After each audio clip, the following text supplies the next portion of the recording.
Atenção emissoras que fazem parte da RCT, Rede Comunidade de Televisão para a Formação de Rede.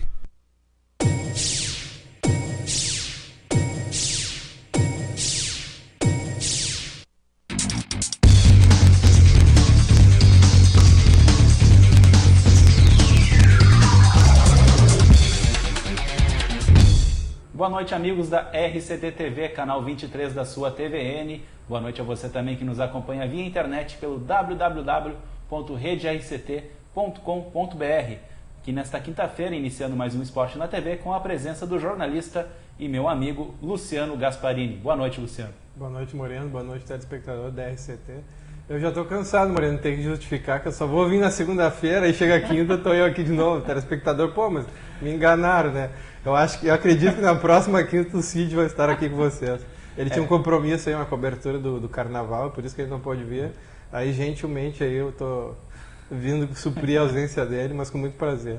Verdade, Luciano. A partir da quinta que vem devemos ter aqui um novo rosto para você se habituar, o Sidney de Jesus, repórter esportivo também do Diário de Canoas. Falando em Canoas, né, vamos começar pelo futebol local. O Canoas que teve hoje o primeiro treinamento sob o comando do Marcelo Estigarribia. Canoas que joga agora no sábado, às 16 horas em Gravataí, no Vieirão, contra a equipe do Cerâmica. O Canoas que vem mal na divisão de acesso, perdeu seu jogo ontem para a equipe do Nova Prata por 3-2 em Campo Bom.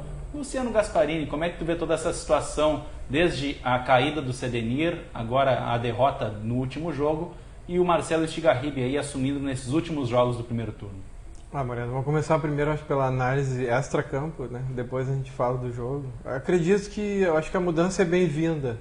O Marcelo Estigarribia, apesar de não ter um retrospecto muito positivo à frente do Canoas, o ano passado ele era o coordenador técnico, ajudou na montagem do grupo que acabou sofrendo a queda para a divisão de acesso. Mas a gente sabe que não foi exatamente a questão técnica que pesou, foi a dificuldade de salários, a questão financeira que foi o empecilho maior. E no ano anterior, ele começou o primeiro turno à frente do Canoas, somou 1 ponto apenas, depois foi substituído pelo Rogério Zimmermann, que teve uma campanha espetacular e manteve o Canoas na primeira divisão, coisa que não aconteceu ano passado. Mas ele é uma pessoa um cargo de confiança, né, do Felipe Martini, que o convidou para esse desafio. Até o Martini brincou com a gente. Ele foi um dos membros aí que participou da queda, então ele vai ter a responsabilidade agora de trazer de volta. E eu acho que o Sedenir não estava conseguindo mais também fazer esse grupo render. A gente sabe da dificuldade, que é um grupo jovem, tem algumas carências técnicas, inclusive que agora o Marcelo vai ter a possibilidade de trazer. Ele também trabalha nesse ramo aí de indicação de atletas. Então ele conhece muito atletas, ele trabalhou muito tempo na base do Grêmio. Tem muitos atletas que se formaram com ele, estão aí sem clube. Então ele já promete alguns reforços e tem a impressão que para o segundo turno vai melhorar. Até porque o Canoas vai enfrentar equipes do seu próprio grupo, que são as equipes que têm mais dificuldade hoje dentro da competição. Se a gente olhar a tabela, a supremacia da primeira em relação do grupo A do Inter em relação ao grupo do Grêmio é grande, mas na divisão de acesso, se vocês observarem a tabela, é muito maior ainda. Hoje, o primeiro colocado do grupo do Canoas não estaria classificado no outro grupo, né? Então, eu acho que as coisas devem melhorar, né, para o Canoas. Ainda há tempo, são agora 9 jogos, né? 9. Exatamente. São 9 jogos que restam, tem mais 2 ainda no primeiro turno, depois os 7 do segundo. Tempo tem, é só o Canoas se reestruturar. Eu acho que agora o objetivo principal tem que ser a permanência na divisão de acesso. Agora, nesse primeiro turno, não dá mais para pensar em classificação. Tem que se reestruturar, aí, se remodelar, se remobilizar, porque tem que se manter na divisão de acesso, porque a gente sabe que depois subir 2 divisões é muito mais complicado, né? E hoje à tarde o Marcelo Estigarribia já contava com 10 jogadores novos que ele trouxe, né? E o destaque que ele deu, e realmente acompanhei o treino, trata-se de jogador diferenciado em relação aos demais que estão no Canoas, que é o meia Michel, que ajudou o São Paulo de Rio Grande a conseguir o acesso na temporada passada. E a divisão de acesso teve ontem a derrota do Rio Pardense para o Ipiranga por 5-0, o que resultou com que o Canoas saísse da última colocação. Você pode até achar que eu estou enlouquecendo, mas não. O Canoas, com os resultados de ontem, não é mais o lanterna da divisão de acesso. E o Marcelo Estigarribia comentava comigo, Luciano, que para esse jogo, como ele não vai ter atletas à disposição, atletas que chegaram esta semana, antes até do Sedenir cair, jogadores novos e de mais experiência, como ele não vai contar com esses atletas, ele vai contar com os que estavam jogando, ele foi sincero, ele disse: acenda uma vela para a gente não perder o jogo, né? Mas acho que a partir do segundo turno, quando ele tiver tempo para trabalhar, vai ter 15 dias aí na troca de turno, já que vai haver as fases complementares do primeiro turno, onde o Canoas não estará presente. Aí ele pretende colocar aí jogadores de mais experiência e talvez mudar praticamente todo o time. Quanto aos jogadores que ele gostou, porque ele observou o jogo lá em Campo Bom, a gente estava lá, a gente conversou com ele, ele me destacou 2 jogadores, Luciano, que ele pretende manter no time titular, que é o zagueiro Vera, mas que ele pretende ver mais à frente, talvez nem como lateral, que é a sua posição de origem, mas no meio de campo, já que o Diogo Bahia, o lateral direito que havia sido dispensado com o Sedenir, está retornando e hoje estava voando no treinamento. E o jogador Lucas Lima, ele gostou muito desse atacante. O que tu teria a dizer desses jogadores, Luciano? O Lucas Lima hoje eu acho a grande referência técnica do time, né? Eu já venho elogiando, me chamou a atenção desde o amistoso contra o São José. Um jogador muito veloz, tem habilidade, técnico, tem um bom domínio, tem boa condução de bola, arremate de média e longa distância. Ele tem enfrentado muita dificuldade porque ele está praticamente sozinho, né? A equipe, além de ser franzina, de ser jovem, tecnicamente ela deixa a desejar. E o Lucas está tendo dificuldade de parceria. E o Felipe, que é o atacante que joga do lado dele, é muito esforçado, é forte e tem velocidade, mas ele peca na parte de fundamentos. É um jogador que a gente analisa assim, parece que não teve base, ele erra muitos passes, ele erra conclusão. Ele é um jogador útil pela velocidade, pelo porte físico para grupo, mas eu acredito que o Canoas tem condições de conseguir um atleta com melhor condição técnica do que ele. Então eu acho um acerto a manutenção do Lucas, um jogador promissor, jovem, né? Então eu acho que ele deve ser mantido. No caso do Vera, eu acredito que o Diogo Bahia é mais jogador do que ele realmente na lateral. É um jogador mais pronto, um jogador mais forte, mais experiente. Para a divisão de acesso isso é importante. Mas o Vera deu muito boa resposta jogando como zagueiro, como stopper, ou como líbero, como queira. Por vezes ele jogou atrás, na sobra, por vezes na frente, reforçando ali a frente da defesa. E ele saiu muito bem, né? É um jogador que ele não tem muita força física, mas ele tem velocidade, ele tem boa condição de antecipação de jogada, boa cobertura. Então ele pode dar uma boa resposta, assim, de repente, na volância, aí, como o Marcelo está pensando. Outro jogador que ele também elogiou e que ele disse que vai precisar muito nesse momento, que é de jogadores com condições físicas, é o Peterson, né? Ele disse que conhece esse jogador, me questionou por que o Peterson não vinha jogando, e eu coloquei a ele que o Peterson vinha jogando de meia com o Sedenir Machado. E o Estigarribia falou que desde que ele conhece o Peterson como jogador de futebol, ele se dava melhor como volante, vindo de trás, né? Então aí é um jogador que deve aparecer no time titular já nesse jogo de domingo, de sábado, melhor dizendo, contra o Cerâmica em Gravataí. Cerâmica que é a grande decepção, né, Luciano? O Cerâmica de Gravataí é a grande decepção dessa divisão de acesso, uma das equipes que mais investiu, tem uma folha de pagamento superior a R$150 mil mensais e ocupa a lanterna do Grupo B. O Cerâmica realmente, ele caiu ano passado junto com o Canoas, até o assessor de imprensa lá, o Nathaniel, nosso amigo, né, nos ligou quando o Canoas sofreu a queda, nos ligou lamentando, porque a gente tem uma amizade muito grande com ele. E aí por isso a gente acaba tendo uma simpatia pelo Cerâmica e lamenta essa situação que o Cerâmica se encontra. Mas a gente lamenta mais ainda a situação do Canoas, né? E é um enfrentamento curioso esse contra o Cerâmica, porque é o Lanterna do outro grupo. E o Canoas vem já 2 rodadas enfrentando o Lanterna. Primeiro era o Rio Grandense, aí teve a oportunidade de enfrentar o Lanterna e não conseguiu vencer.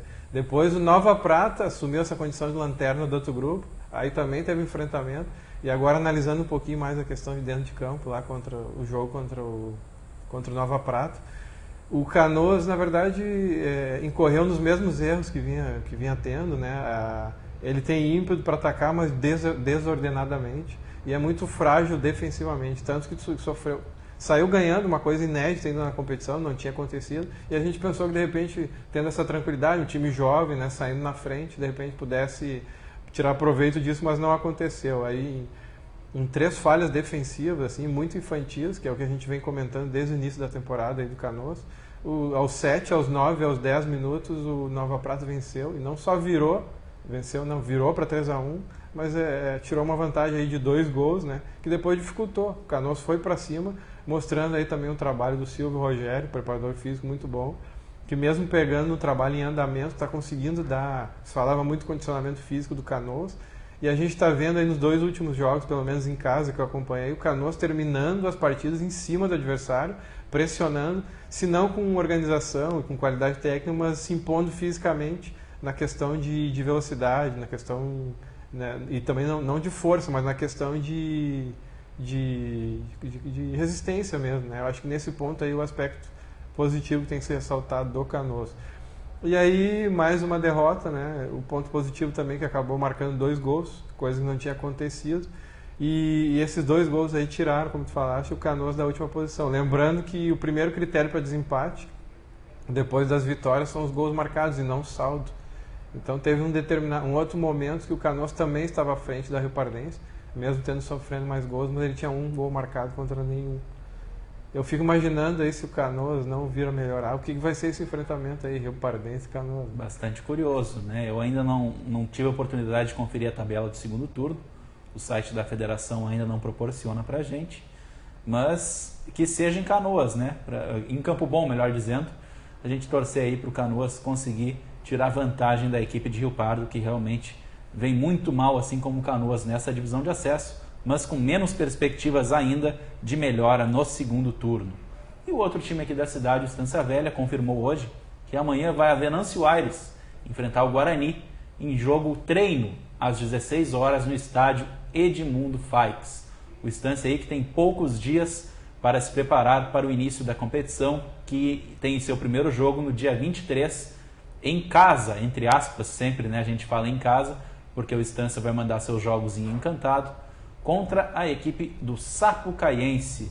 Luciano, como é que tu vê essa preparação, vamos dizer assim, bem atrasada do Estância Velha para a Terceirona?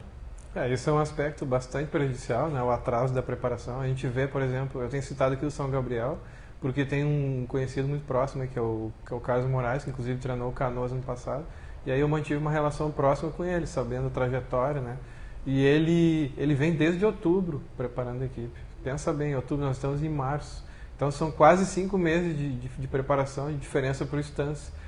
Então é muita defasagem, a Estância vai ter que correr contra o tempo. Os profissionais todos contratados aí de última hora, né? Essa dificuldade de deslocamento, não ter campo em Canoas, isso é lamentável. 2 clubes da cidade jogando fora aqui do município. Então é uma dificuldade a mais que o Estância vai ter que... Mas é um começo de trabalho, a gente vai ter que também compreender um pouco isso, torcer pelo Estância. E ele vai ter que, como se diz aí brincando, trocar o pneu com o carro andando, né?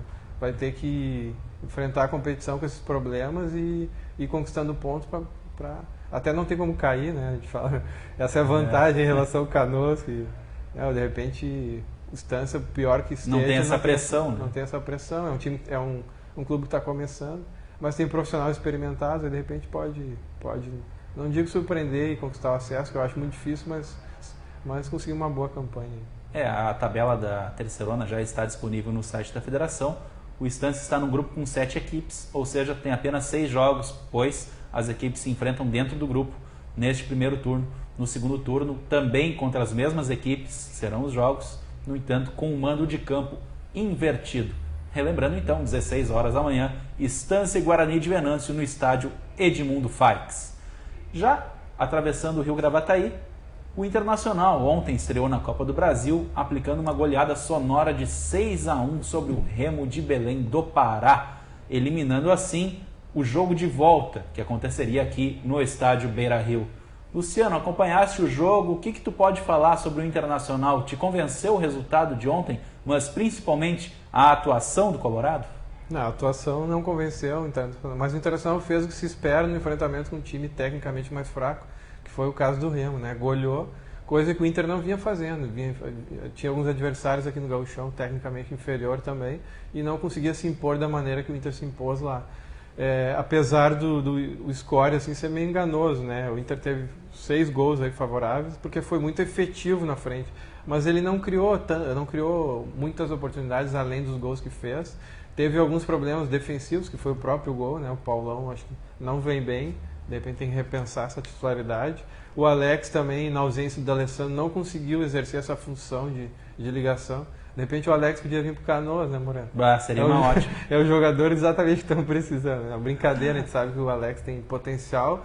É um jogador assim que eu gosto muito das características dele. Eu gosto de jogador que tenta o drible e arrisca de média e de longa distância. Ele faz muito bem isso. Ontem foi feliz naquele gol de falta, mas ele não teve uma grande atuação como vem se esperando dele. Já está melhor fisicamente depois de fazer uma pré-temporada. E porque a gente sabe que a exigência lá no mundo árabe é muito inferior fisicamente, trabalham só à noite, em um turno, né, jogos uma vez por semana, e aqui ele sentiu na temporada passada, agora ele já está um pouco melhor, mas ainda está muito aquém daquele Alex que a gente acostumou a ver, em especial na Libertadores 2010. Né. E curiosamente também o Internacional que venceu sem o D'Alessandro, coisa que não acontecia há muito tempo. O Inter é muito dependente desse jogador, né. O Charles Arangues agora ele supre um pouco, fazendo essa transição com um pouco mais de velocidade, mas ainda assim o Inter carece do D'Alessandro, que não é um jogador veloz, mas cadencia, chama o jogo para si, faz enfiadas, lançamentos longos, passes curtos, né? E tem toda aquela catimba dele que acaba também irritando os adversários, né? Conversando com a arbitragem. Isso aí é um fator positivo que o Internacional deixa de ter quando o D'Alessandro não está. Mas o Internacional venceu, isso que é importante, é vencer, passou de fase, fazendo uma brincadeira aí, eliminou mais um evento teste. Né? Exatamente. Nós poderíamos ter um evento teste, ainda não vamos ter. Mas para o futebol é excelente, deixou uma partida, um tempo de executar uma partida, tempo a mais para treinamentos, e agora enfrentar outro adversário, que tecnicamente parece ser mais fraco ainda que o Remo. Né? É, uma equipe desconhecida, né, lá do norte brasileiro. O Internacional aí que estreou ontem, assim como o São Luís de Juí, que teve a oportunidade de estrear ontem, empatou em casa em 2-2 com o Nacional do Amazonas e vai conhecer a arena lá do Amazonas, uma das sedes da Copa do Mundo de 2014. Agora falando de Libertadores da América, o Grêmio que às 9h15 encara o News Old Boys pela terceira rodada da fase de grupos. Esse grupo que teve o jogo do Nacional, confronto de duas equipes do Nacional, né, Luciano? O Nacional do Uruguai e o Nacional da Colômbia. A gente está rindo aqui porque eu estava passando imagens aí e depois nós vamos deslocar para o jogo e a gente estava olhando e preocupado, será que a gente vai conseguir chegar? Exatamente. E lembrando o torcedor, o jogo é às 9h15, eu venho de Porto Alegre, então enfrentei bastante dificuldade com o trânsito, está bastante congestionado, porque é difícil chegar a Porto Alegre, porque as duas vias de acesso que são a Castelo Branco, o Moreno não para de rir aqui do meu lado. E aí eu vim pela Carlos Gomes e quase me atrasei, telespectador, mas consegui chegar a tempo. O Luciano sempre com essa desculpa, né? Ele sai tarde de casa e aí chega aqui atrasado e diz que a culpa é do trânsito. Mas você viu ali imagens próximas à Arena do Grêmio, graças ao nosso Rogério do Carmo, né, Luciano? Destacar sempre o trabalho do Rogerinho, que se não fosse ele ali nos indicando aqui como colocar o microfone, depois ajeitando a câmera e principalmente lá na mesa de áudio e de imagem também, nos ajudando aí a colocar o esporte na TV diariamente para você, das 20 às 20h30. Mas falando do jogo, Luciano, sem desconcentrar com o trânsito ali fora, tu tá bastante preocupado pelo visto, né, Luciano?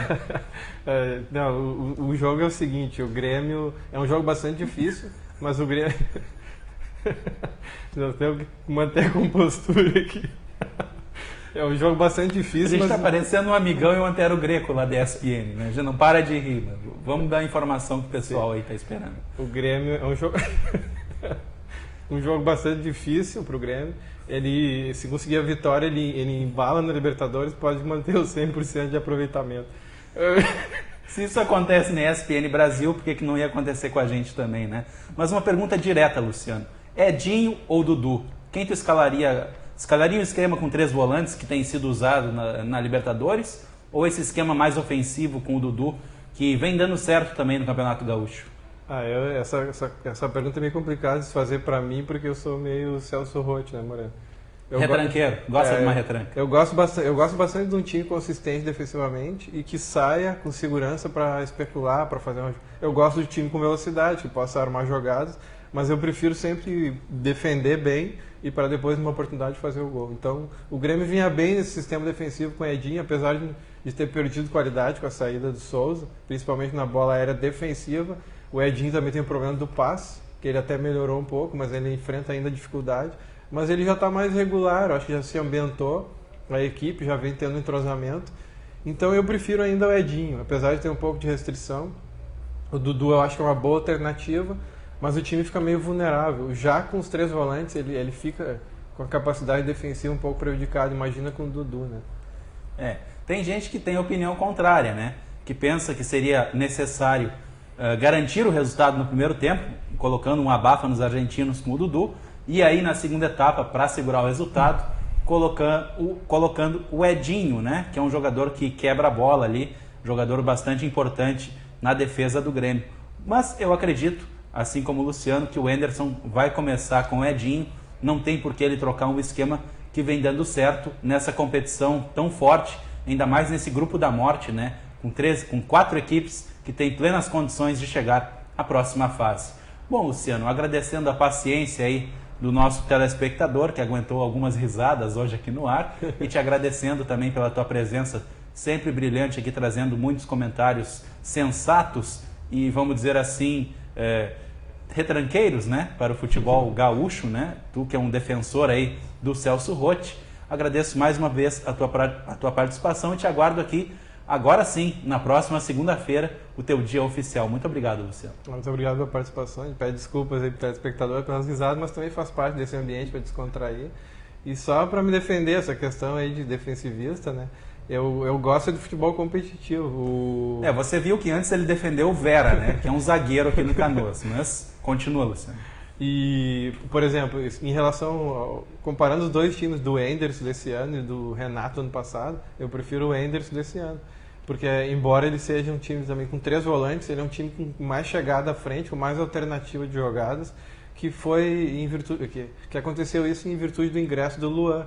Então se pode conciliar as duas coisas, né? O próprio Grêmio do Filipão, que jogava, na verdade, todo mundo pensa que jogava no 4-4-2, ele jogava com o Roger aí de terceiro zagueiro, que saía pouco, quem mais saía era o Arce, mas tinha jogadores habilidosos ali como o Arilson, Carlos Miguel, o próprio Emerson, com jogadores que marcavam forte, que chegavam com facilidade na frente. Então esse é o time que mais me agrada.